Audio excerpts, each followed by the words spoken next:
Bonjour à toutes et à tous. Nous nous retrouvons pour le module d'automatisme du semestre 2, le module M22-42.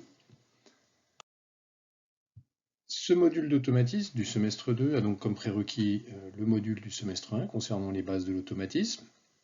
Ce module comprend 4 heures de cours, dont la première séance concerne cette vidéo, 8 heures de travaux dirigés qui commenceront pour la moitié des groupes la semaine prochaine et pour l'autre moitié un peu plus tard dans le semestre, et enfin 12 heures de travaux pratiques. La note de ce module sera calculée à partir de la moyenne de la note de TP, coefficient 1, et de la note de DS, coefficient 2. Les notes de DS seront planifiées sur ADE. Avant de présenter les nouveaux concepts associés au module de ce second semestre, voyons quelques rappels. Un système automatisé est composé d'une partie opérative, le rectangle qui est en bas, qui va permettre en fait de réaliser des actions sur les produits qui traversent cette partie opérative. Ces actions peuvent être par exemple, comme sur la machine perceptrice, de réaliser un trou, de déplacer les pièces, de les trier, comme sur la machine de tri, etc.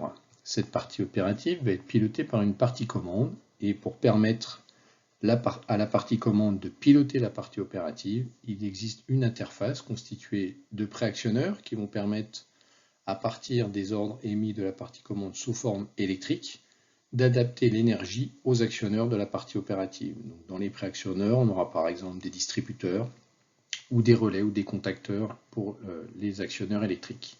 Enfin, cette interface va se composer de capteurs qui vont permettre de faire remonter l'information sur l'état de la partie opérative et permettre ainsi à la partie de commande de savoir où en est la partie opérative. Un dernier élément, il s'agit du dialogue opérateur qui peut être fait soit sous la forme de boutons et de voyants, comme sur certaines maquettes de TP, soit sous forme d'un écran, notamment d'un écran tactile avec des illustrations en couleur. L'élément de base en automatisme, c'est ce qu'on appelle une chaîne fonctionnelle. Une chaîne fonctionnelle regroupe l'ensemble des constituants qui permettent de réaliser une fonction élémentaire. Donc c'est ce que nous avons vu au semestre 1. Ces éléments sont les suivants. D'abord, la partie commande va agir sur le préactionneur, par exemple un distributeur, en modifiant en fait, en pilotant une de ses bobines, c'est-à-dire en alimentant électriquement une des bobines du distributeur. Ce distributeur va ensuite envoyer l'énergie pneumatique, donc de l'air sous pression, dans une des chambres d'un vérin, par exemple, le vérin étant l'actionneur. Cet actionneur va ensuite agir sur une pièce mécanique qu'on appelle l'effecteur, donc c'est une pièce qui est souvent à l'extrémité du vérin et qui va permettre une adaptation à la forme du produit. Et ensuite, cet effecteur va agir sur le produit, soit le déplacer, soit le serrer pour le maintenir en position, comme par exemple sur la machine perceptrice. Ensuite, on peut avoir sur chaque chaîne fonctionnelle un ou plusieurs capteurs. Ces capteurs vont soit nous renseigner sur l'état des pièces, c'est-à-dire est-ce qu'une pièce est présente ou absente par exemple, sur la position de l'actionneur, est-ce que le vérin est en position rentrée, en position sortie, éventuellement sur la position de l'effecteur, voire éventuellement sur l'état du préactionneur. Ces informations sont ensuite remontées à la partie commande. Donc, un système automatisé se constitue d'un ensemble de chaînes fonctionnelles, chaque chaîne fonctionnelle permettant de remplir une fonction au sein de la machine.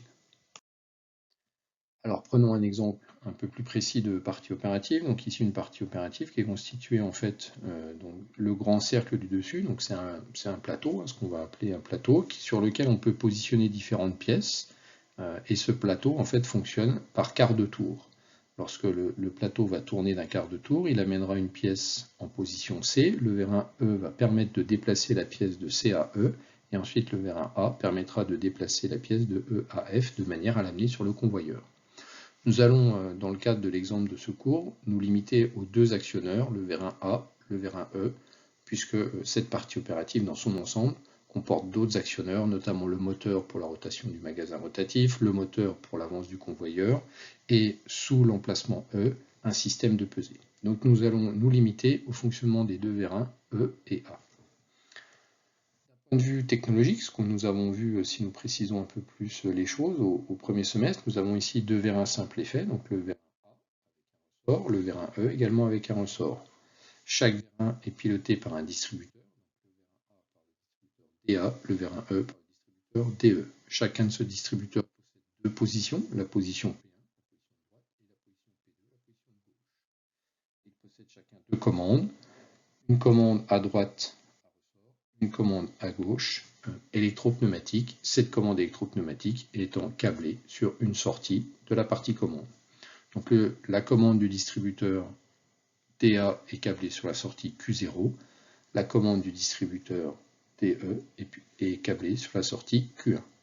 Ensuite, chacun des vérins, le vérin A et le vérin E, possède deux capteurs, un capteur position entrée, A0 pour le vérin A, un capteur position sortie, qui est le capteur A1 pour le vérin A. De la même manière pour le vérin E, nous avons deux capteurs, E0 pour la position rentrée, E1 pour la position sortie. Chacun des capteurs est câblé sur une entrée de la partie commande. Si maintenant nous nous focalisons un peu plus sur cette partie commande, elle va donc être constituée d'un ensemble de sorties sur lesquelles il est possible d'agir par programmation, c'est-à-dire de modifier les valeurs de sortie, soit en les mettant à 1, soit à 0, d'un point de vue logique, ce qui électriquement va correspondre généralement à 0 pour du 0 volt, à 1 va correspondre du 24 volts. De la même manière, au niveau des entrées, nous considérons, nous, au niveau de la partie commande des entrées, l'état logique des entrées, mais physiquement, il existe un état électrique, et généralement, quand on aura du 24 volts, une entrée considérée à 1, 0 volts, l'entrée sera considérée à 0. Sur la base de cet exemple, on va donc illustrer le principe de fonctionnement général d'un système automatisé vu au semestre 1. Premier élément, à partir des équations qui ont été programmées et téléchargées dans l'automate, l'automate va pouvoir, à partir de ces équations et des valeurs des entrées, les valeurs des entrées dépendant de l'état des capteurs, l'automate va calculer à partir de ces entrées et en fonction des équations, les valeurs des sorties. Dans l'exemple qui est ici, ces équations avec ces valeurs d'entrée, quand on résout ces équations, on obtient Q0 égale 0, Q1 égale 1. Une fois que les sorties ont été modifiées, ça veut dire que la sortie Q1 étant vraie, la bobine YE va être alimentée, et à partir de là, le distributeur DE va passer sur cette position numéro 2. Ensuite, quand le distributeur aura changé de position, quand on regarde le câblage pneumatique, cela veut dire que la grande chambre du vérin E va être sous pression, et donc le vérin E va commencer à sortir. Donc, on a ici un effet du distributeur sur le vérin. Et pour finir, le déplacement du vérin va provoquer un changement d'état du capteur. Le capteur E0 qui était précédemment vrai va passer à 0. Ensuite, on recommence, c'est-à-dire partant de cette nouvelle valeur des entrées, on va utiliser les équations pour calculer les valeurs des sorties, et à chaque évolution des entrées, on est susceptible d'avoir une évolution des sorties. On a ainsi un fonctionnement cyclique avec 4 étapes principales. Première étape, la partie commande va calculer les valeurs des sorties en fonction de celles des entrées avec les équations. Deuxième étape, les sorties vont agir sur l'état des préactionneurs, ici les distributeurs. Troisième étape, les distributeurs vont agir sur les actionneurs, ici les vérins et notamment le vérin E qui va sortir. Et quatrième étape, cette évolution de la partie opérative va amener une évolution des capteurs. Pour finir, un mot sur le cycle de développement, ce qu'on appelle le cycle de développement en V d'un produit, d'une application en automatisme. Donc c'est un cycle de développement qui est classique, qui peut s'appliquer à n'importe quel produit. Ici, on l'applique à une machine spéciale en automatisme. La première étape de ce cycle de développement correspond à l'expression des besoins, c'est-à-dire qu'est-ce que doit faire la machine, sans considérer son principe de fonctionnement, mais quelle transformation elle doit opérer sur le produit. Et donc pour ça, on regarde simplement quelle va être la différence entre l'état d'entrée et l'état de sortie du produit dans la machine. Ensuite, les gens vont spécifier de manière un peu plus précise ce que doit faire la machine, c'est-à-dire concrètement quelles vont être les opérations que va réaliser la machine pour réaliser cette transformation. Ensuite viendra une étape de conception générale, mécanique, électrique et automatisme. Et enfin, une étape de conception détaillée avant d'arriver à l'étape de réalisation. Au fur et à mesure que les éléments sont réalisés, les industriels effectuent d'abord des tests unitaires sur des ensembles simples, au regard de la conception détaillée, puis ce qu'on appelle des tests d'intégration, c'est-à-dire sur des sous-ensembles de la machine, au regard de la conception générale, et ensuite la validation globale du fonctionnement de la machine au regard de ses spécifications. Alors bien évidemment, le slide qui est là, je ne m'y attarde pas, reprend ce que je viens de vous expliquer et explique chacune des étapes de ce cycle en V. Alors, quelle est la problématique en automatisme?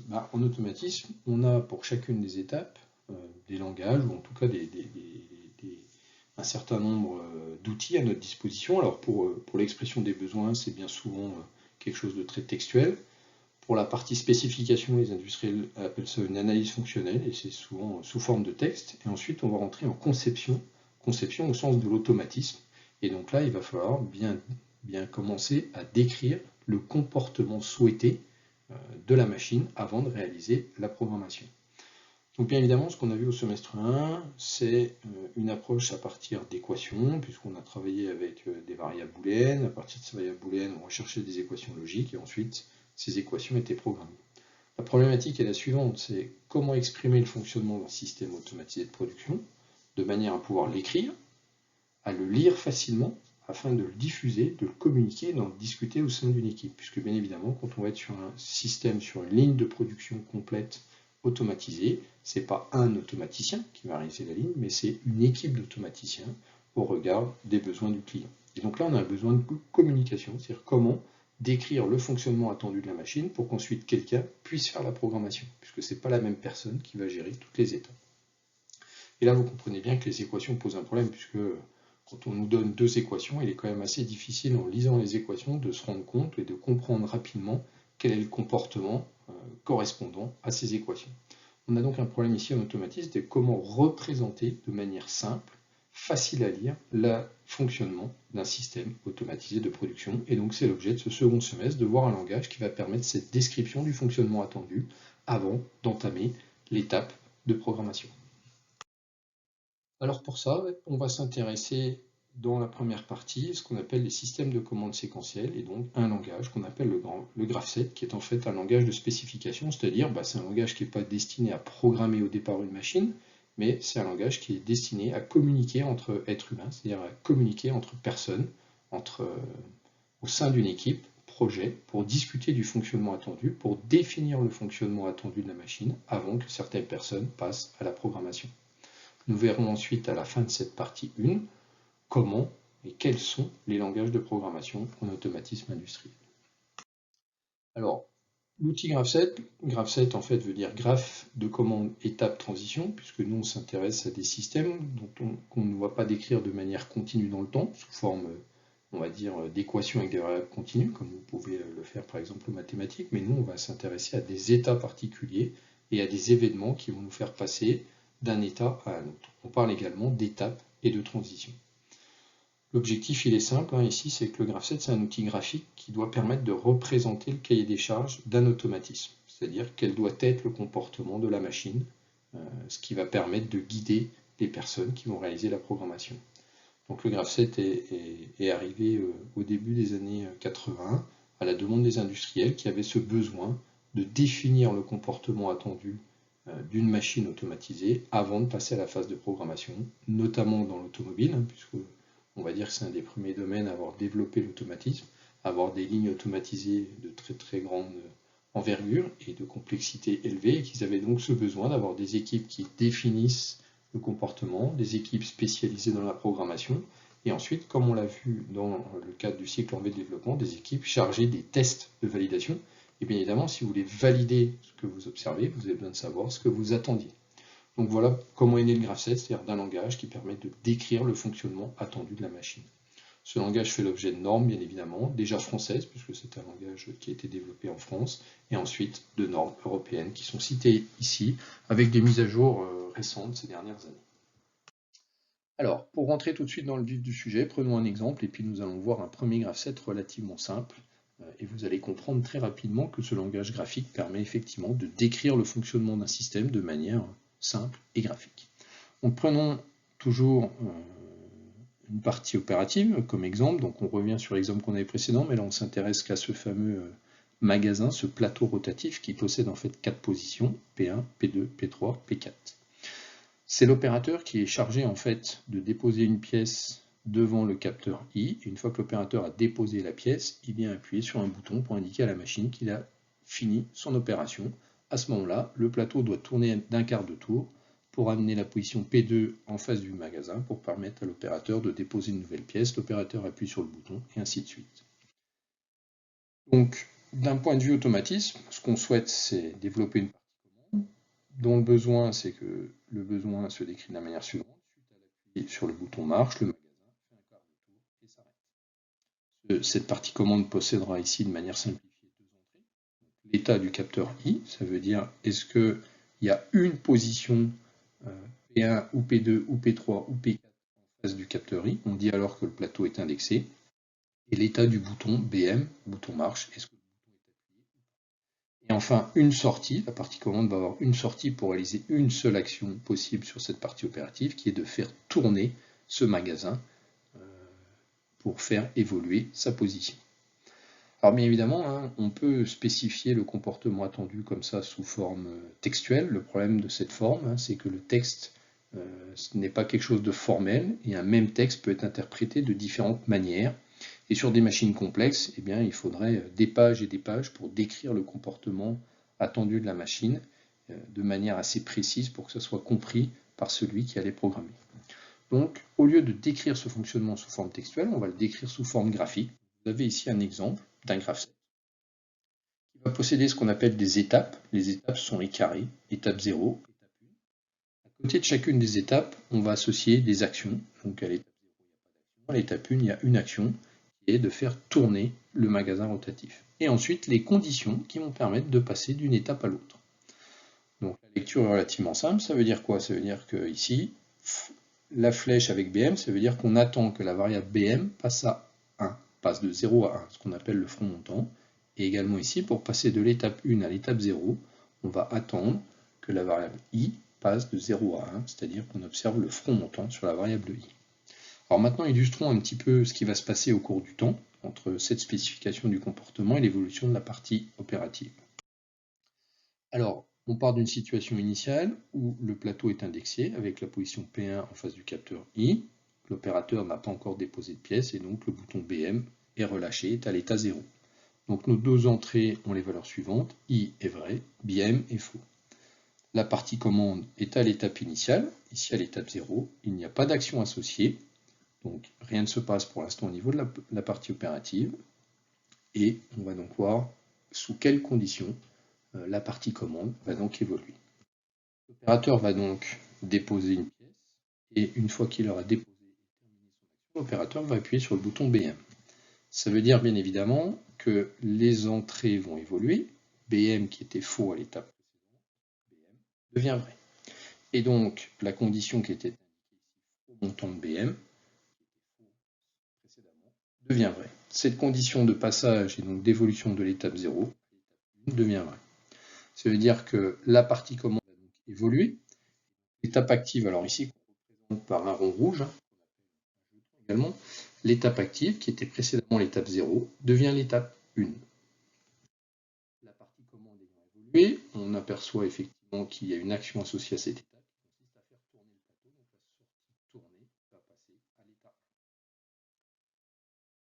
1. On a ici un système mécanique, donc quelques temps, alors ça peut être quelques millisecondes, donc quelques dixièmes de millisecondes ou quelques secondes, tout dépend en fait de notre chaîne d'action, c'est-à-dire du type de préactionneur, des efforts et des déplacements à générer. Donc quelques temps après, le magasin rotatif va entamer sa rotation.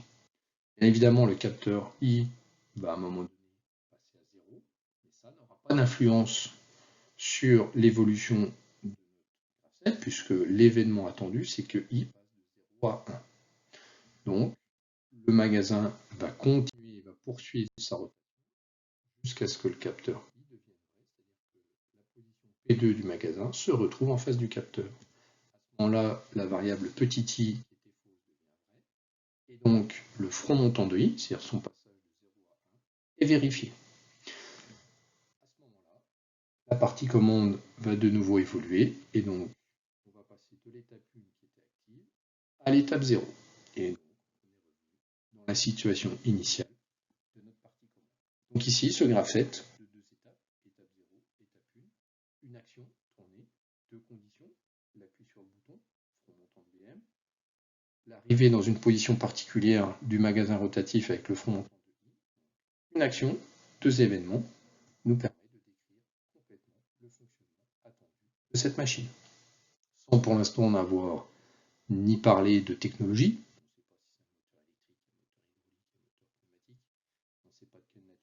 on ne sait pas de quelle nature est le bouton, on ne sait pas comment va être réalisée la partie commande avec un automate, avec un PC industriel, avec un microcontrôleur, avec un Arduino, avec tout ce que vous voulez. La seule chose qu'on a fait là, c'est décrire le comportement attendu de notre partie opérative et le faire de manière formelle, puisque le graph7, comme on va le voir, répond à un certain nombre de règles qui permettent d'en avoir qu'une seule et unique interprétation de ce qui est écrit. Alors précisons un petit peu, maintenant que nous avons balayé cet exemple, nous allons préciser quels sont les éléments graphiques qui constituent un graph7. Alors bien évidemment, le souhait des industriels, c'est d'avoir un langage simple et graphique qui soit, on va dire, lisible à partir du niveau bac, c'est-à-dire quelqu'un qui a un bac peut lire un graph7 et que quelqu'un qui a un bac plus 2, bac plus 3 puisse écrire un graph7.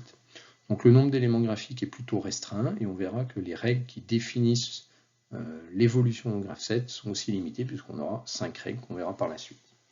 Alors au niveau des éléments, comme on l'a évoqué précédemment, donc on va commencer par les étapes. Les étapes sont des carrés qui représentent en fait voilà, une étape et chaque étape possède un numéro qui est unique. On a une étape particulière uniquement au démarrage de la machine, c'est ce qu'on appelle l'étape initiale, qui nous indique simplement que quand on va démarrer la machine, ça sera cette étape qui est active. Donc rien de particulier puisque ces étapes ensuite auront le même rôle au niveau du graph7. On a associé à une étape une action, on peut en associer si on le souhaite plusieurs.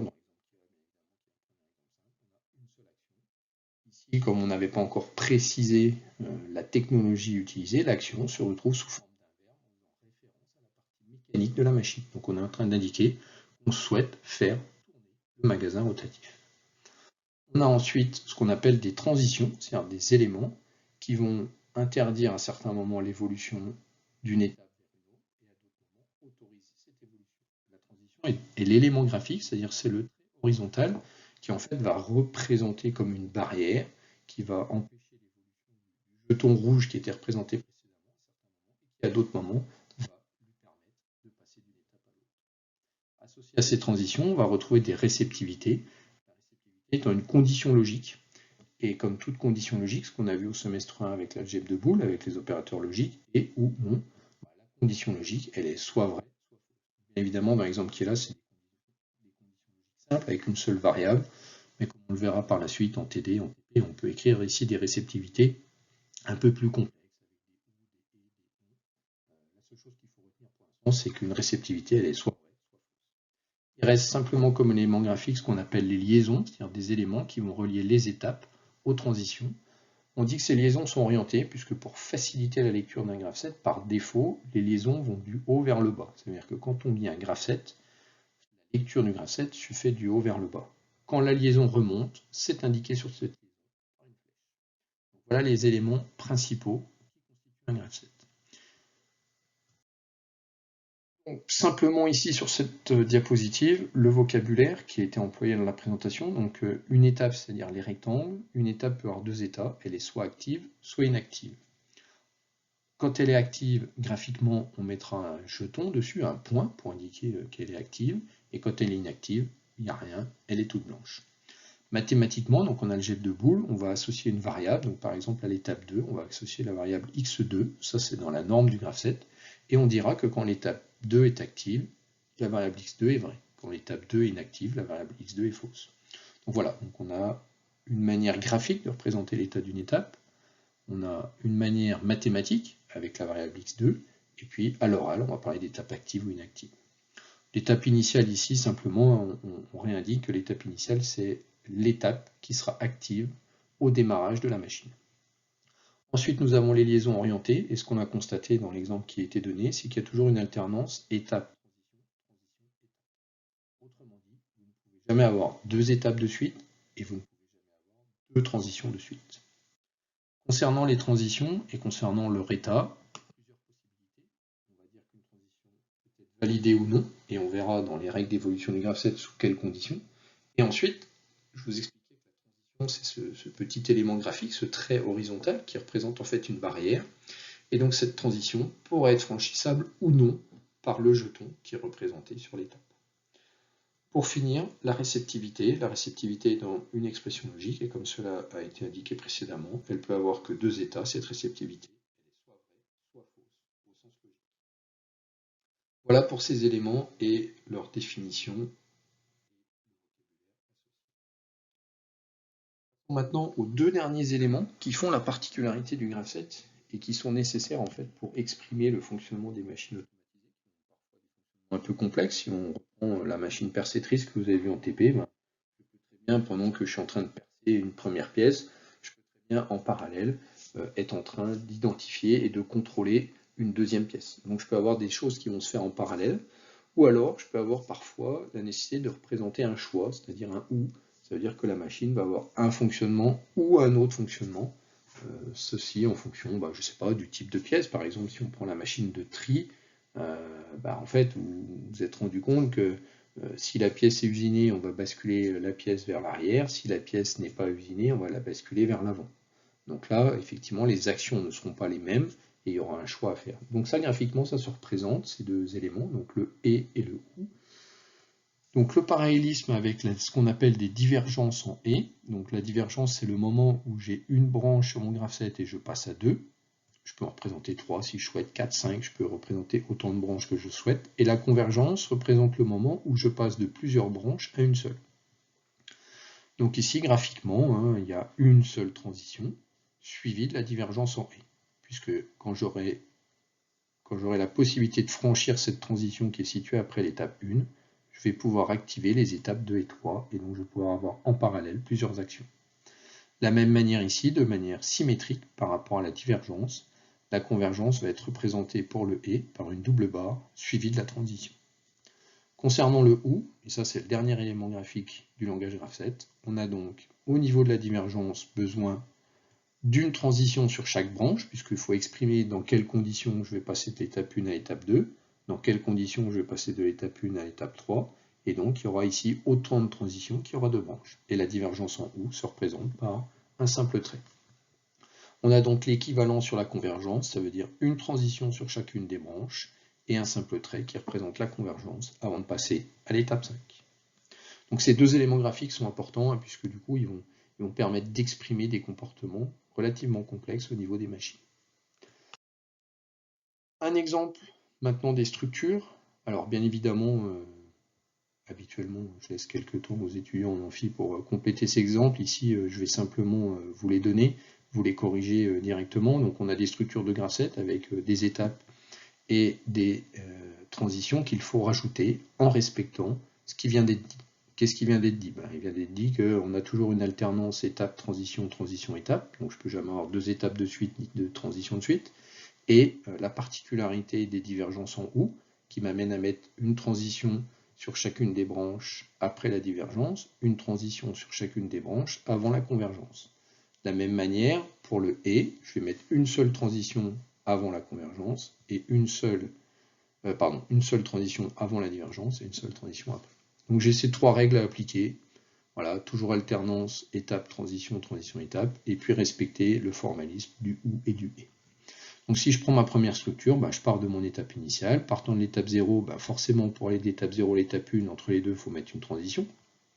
Pour passer de l'étape 1 à l'étape 2, entre les deux, il me faut une transition. Et pour me passer de 2 à 3, il faut aussi rajouter une transition.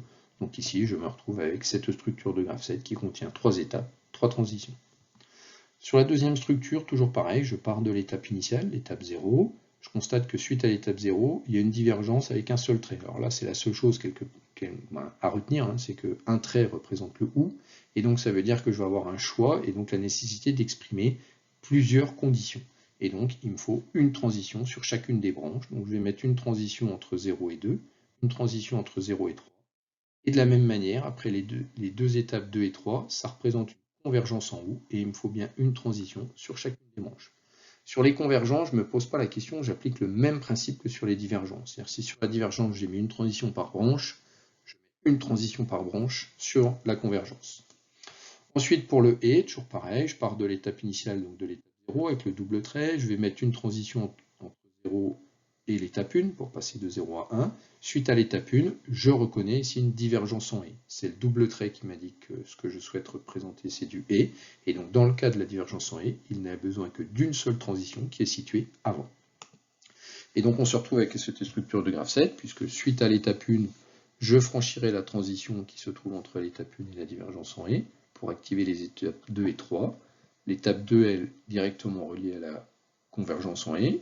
Il me faut placer ensuite une transition entre 3 et 4, puisque bien évidemment je ne peux pas avoir deux étapes de suite. Suite à l'étape 4, je rejoins la convergence en et dans le principe du et, c'est que j'ai qu'une seule transition sur la branche principale, que je vais placer ici, juste avant l'étape 5. Arrivé dans l'étape 5, il me faudra une transition pour passer l'étape 0, afin que ma structure de graphe 7 soit juste. Voilà pour ces trois premiers exemples simples, sachant que ce troisième exemple que je viens de traiter, il est strictement identique à l'exemple du transparent précédent. La seule différence, c'est que l'étape 0 n'a pas été représentée comme étant la première étape au-dessus, graphiquement, mais elle a été représentée au milieu, ce qui est tout à fait autorisé en graphe 7. Pour finir sur les structures, deux autres exemples. Un peu plus compliqués, des exemples effectivement qui industriellement correspondraient quand même à des machines très complexes, mais qui sont essentiellement là pour appliquer les règles sur les structures. Donc on part toujours de l'étape initiale. Suite à l'étape initiale, on reconnaît une divergence en OU, puisque c'est un simple trait. Si un simple trait, ça veut dire qu'il faut une transition sur chacune des branches. Donc une transition avant l'étape 2, une transition avant l'étape 3. Je vais parcourir maintenant la partie gauche du graphe 7. Donc imaginons qu'après l'étape 1, j'active l'étape 2. Après l'étape 2, je me retrouve avec une divergence en et. Comme c'est du et, je n'ai qu'une transition à placer tout de suite après l'étape 2. Donc entre 2 et la divergence en et. Ensuite, j'activerai les étapes 4 et 5. Et tout de suite après les étapes 4 et 5, je reconnais une convergence en et. Comme c'est du et, une seule transition à placer, que ce soit une divergence ou une convergence. Et donc là, forcément, je vais placer cette transition tout de suite avant l'étape 7. Ensuite, j'arriverai sur l'étape 7, et suite à l'étape 7, je reconnais cette fois-ci une convergence en OU, ça veut dire qu'il faut que je place une transition sur chacune des branches. Sur la partie droite de cette structure de graphe 7, c'est exactement le même principe, puisqu'après l'étape 1, je peux activer l'étape 3. Si j'active l'étape 3, je vais reconnaître une divergence en et, donc une transition juste avant cette divergence en et, qui activera 4 et 6, et après 4 et 6, cette convergence en et, qui nécessite une seule transition, placée juste avant l'étape 8, et ensuite, après l'étape 8, je retrouve ma convergence en OU avec l'étape 7, comme c'est du OU, c'est une transition par branche. Et pour le dernier, donc pour le dernier graphe 7, toujours pareil, on part de l'étape initiale, l'étape 1, on reconnaît suite à l'étape 1 une divergence en OU, puisque c'est un simple trait, comme c'est du OU, il me faut une transition sur chaque branche. Donc je mettrai une transition juste avant 2, une transition juste avant 3. Je vais commencer par traiter la branche de droite, puisque c'est la plus simple. Après l'étape 3, il me faudra une transition entre 3 et 10, et juste après l'étape 10, je reconnais une convergence en OU, puisque c'est un simple trait, donc il me faut une transition sur chaque branche. Et du coup, je remonterai à l'étape 1. Donc si je parcours mon graphe 7 par la branche de droite, j'aurai bien l'étape 1, une transition, l'étape 3, une transition, l'étape 10, une transition, l'étape 1. Maintenant, je peux compléter la branche de gauche. Donc après l'étape 1, je peux passer à l'étape 2 avec une transition juste avant. Suite à l'étape 2, je reconnais une divergence en et. Comme c'est du et, ça veut dire une seule transition juste avant la divergence, donc placée entre l'étape 2 et la divergence. Ce qui m'amènera à activer 4 et 5 en même temps. Donc là, pareil, je me retrouve avec deux branches qui seront actives en même temps. Donc entre 5 et 8, il me faut une transition pour éviter d'avoir deux étapes qui suivent. Suite à l'étape 4, je vais devoir placer une transition juste avant la divergence en et, parce que là, je retrouve de nouveau une seconde divergence en et. Et suite à 6, 7 et 8, je reconnais une convergence en et avec le double trait, puisque c'est du et, c'est une seule transition sur la branche principale, et donc juste avant l'étape 9. Après l'étape 9, je retrouve la convergence en OU avec l'étape 10, et donc comme c'est du OU, la nécessité d'avoir une transition sur chacune des branches. Pour finir, le dernier graphe 7, ce dernier graphe 7 en fait est strictement identique au graphe 7 du transparent précédent. La seule chose, c'est que l'étape initiale n'est pas située en haut, et c'est que la numérotation des étapes a été modifiée. Je vous laisserai donc le compléter sur le poly que je vous distribuerai au format papier d'ici la fin de semaine, dès que les tirages auront été réalisés et que vous pourrez récupérer cette version papier afin de compléter ces éléments par vous-même.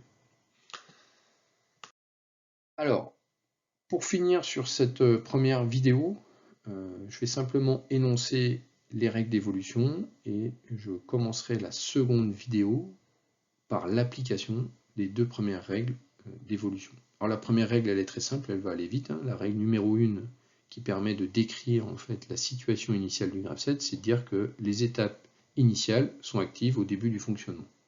Voilà, cette règle n'est pas très compliquée à retenir et généralement elle ne vous pose aucun problème. Ça veut dire quoi? C'est-à-dire que si je l'applique sur le graphe 7 qui est à droite, je vais simplement chercher les étapes avec un double trait, et donc ici je reconnais qu'il y a deux étapes initiales, l'étape 1, l'étape 3, et donc graphiquement qu'est-ce que je vais faire? Je vais mettre ce fameux jeton qui représente que l'étape 1 est active, et un jeton sur l'étape 3 pour représenter également que l'étape est active.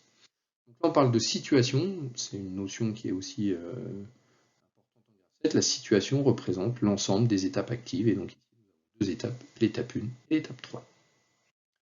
Partant de cette situation initiale, qui décrit en fait les deux étapes initiales actives, on va définir avec les règles 2 et 3 quelles sont les conditions de franchissement d'une transition. Donc, dans quel cas une transition est franchissable? Une transition est franchissable si les deux conditions qui suivent sont réunies. Toutes les étapes en amont de la transition sont actives. Ça veut dire que vous prenez une transition et vous regardez en fait quelles sont les étapes qui précèdent cette transition. Il peut y en avoir qu'une, si c'est un graphe 7 linéaire, il peut y en avoir plusieurs si c'est une convergence en haut. Et sinon, ça peut être une ou plusieurs si c'est une convergence en haut. À partir de ce moment-là, on dit que la transition est validée si les étapes qui précèdent la transition sont actives. Et ensuite, la transition deviendra franchissable si la réceptivité associée est vraie. Donc sous ces deux conditions, la transition va devenir franchissable, sachant qu'en graphe 7, une transition franchissable est obligatoirement franchie. Quel est l'effet du franchissement d'une transition? Ça c'est la règle numéro 3, et vous allez voir que c'est très simple, on verra dans les exemples qui suivent, c'est que le franchissement d'une transition entraîne deux choses, la désactivation de toutes les étapes amont de la transition, c'est-à-dire toutes les étapes qui sont avant la transition vont être désactivées, et l'activation de toutes les étapes qui se trouvent juste après cette transition et qui sont liées par une liaison. Voilà pour cette première séance à laquelle sera associé un questionnaire de quelques minutes, donc une première vidéo plutôt courte pour vous laisser le temps de répondre au questionnaire, et puis dès que vous aurez récupéré les polycopiés en version papier, ça vous permettra également de compléter les papiers. Voilà, je vous dis à bientôt pour la seconde séance.